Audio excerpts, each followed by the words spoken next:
ভুয়া জাতিগত প্ৰমাণপত্ৰৰে কৰি আছে চৰকাৰী চাকৰি ভূমি সংৰক্ষণ বিভাগৰ বিষয়া আখতাৰ হুছেইনৰ বিৰুদ্ধে CIDত গোচৰ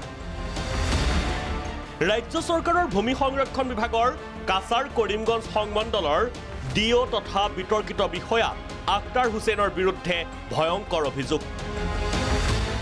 যি সময়ত স্বয়ং মুখ্যমন্ত্ৰীগৰাকী ভুৱা জাতিগত প্ৰমাণপত্ৰ লোৱাৰ বিৰুদ্ধে সৰব হৈছে ঠিক সেই সময়তেই এইজন বিতৰ্কিত আখতাৰ হুছেইনে অজ্ঞাত শক্তিৰ কৃপাত কৰি আছে চৰকাৰী চাকৰি ইয়াতকৈও ডাঙৰ কথাটো হ'ল যে এইজন বিষয়াৰ বিৰুদ্ধে এটা সংগঠনে CIDত এজাহাৰ দাখিল কৰিছিল যদিও অতি ৰহস্যজনক কাৰণত CIDত আজি পৰ্যন্ত পঞ্জীয়ন নহল গোচৰ যিগৰাকী বিষয়াৰ বিৰুদ্ধে মুখ্যমন্ত্ৰীৰ দুৰ্নীতি নিবাৰক আৰু তদাৰকী শাখাই আয় বহিৰ্ভূত সম্পত্তিৰ উৎস বিচাৰি অভিযান চলাইছিল সেইগৰাকী বিষয়াক নাকি লগাব পৰা নাই কোনেও উপায়ন্তৰ হৈ আজিৰ পৰা 8 বছৰ পূৰ্বে আখতাৰ হুছেইনৰ বিৰুদ্ধে CIDত গোচৰ তৰা প্ৰদীপ বৰুৱা নামৰ ব্যক্তিজনে মুখ্যমন্ত্ৰীৰ হস্তক্ষেপ বিচাৰি পুনৰ আবেদন জনাইছে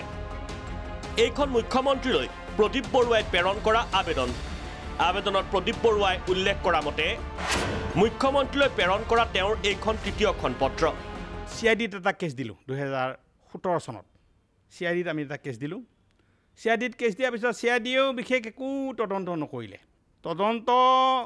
প্ৰিলিমিনেৰী তদন্ত কৰিছোঁ বুলি তেওঁলোকে কৈছে মুখেৰে কিন্তু কেছটো হ'লে ৰেজিষ্টাৰ তেওঁলোকে নকৰিলে তাৰপিছত আমি সন্মানীয় লোকায়ুক্ত মহোদয়ক সন্মুখত আমি এটা কমপ্লেইন দাখিল কৰিলোঁ CIDয়ে বিশেষ এতিয়ালৈকে কি তদন্ত কৰিছে আমি একো গম নাপাওঁ কিন্তু মুখ্যমন্ত্ৰী হেমন্ত বিশ্ব শৰ্মা মহোদয়ক আমি আকৌ এখন পত্ৰ দিলোঁ যে আপুনি এটা সৰু বিচাৰ কৰি দিব লাগে কাৰণ এইজন মানুহ সাধাৰণ শ্ৰেণীৰ মানুহ তেওঁ গোৱালপাৰাৰ এজন মুছলিম সম্প্ৰদায়ৰ আখতাৰ হুছেইন যা হওক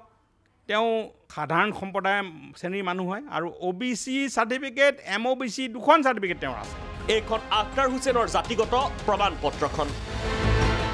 জাতিগত প্ৰমাণপত্ৰখন আখতাৰ হুছেইনক গোৱালপাৰা জিলা উপ আয়ুক্তৰ কাৰ্যালয়ে প্ৰদান কৰা দেখুওৱা হৈছে আনহাতে এইখন গোৱালপাৰা জিলা আয়ুক্তই প্ৰদীপ বৰুৱাক দিয়া RTI উত্তৰ য'ত কোৱা হৈছে আখতাৰ হুছেইনক জিলা আয়ুক্তই জাতিগত প্ৰমাণপত্ৰ দিয়াৰ তথ্য জিলা আয়ুক্তৰ কাৰ্যালয়ত নাই কথাখিনি গম পালোঁ আমাৰ 2017 চনত আমি 17 চনত গম পাই পেলাই গোৱালপাৰাৰ DC অফিচলৈ আমি এখন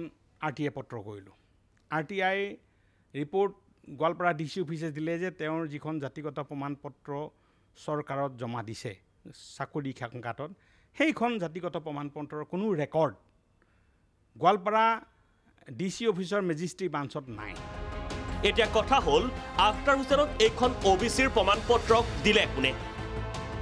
যদি গোৱালপাৰা জিলা আয়ুক্তই এইখন প্ৰমাণপত্ৰ দিয়া নাই তেনেহ'লে এইখন নিঃসন্দেহে ভুৱা